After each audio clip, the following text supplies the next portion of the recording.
आप कराची का क्या हाल पूछते हैं? दिल खून के आंसू रोता है। रात दिन का सुकून चैन सब कुछ गारत हो गया है जब मैं देखता हूं कि माओ बहनों बेटियों के हाथ से पर्स छीने जा रहे हैं, उनकी बेहुरमती की जा रही है। जगह जगह ऐसा लगता है कराची शहर नहीं, कोई चोरों का डाकुओं का कोई अड्डा बन गया है। पुलिस साथ मिली हुई है, पुलिस कुछ नहीं कर रही।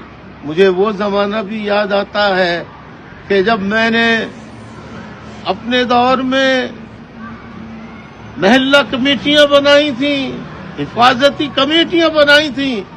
उस वक्त पूरे शहर में अमन था। मजाल है कोई डाकू घुस जाता, मजाल है कि कोई चोर किसी से पर्स छीन लेता। हत्ता के रात गए माए बहने बुजुर्ग अपनी फैमिली के साथ बाजारों में निकला करते थे, अपने खानदान के हमरा दिन भर की थकान उतारने के लिए।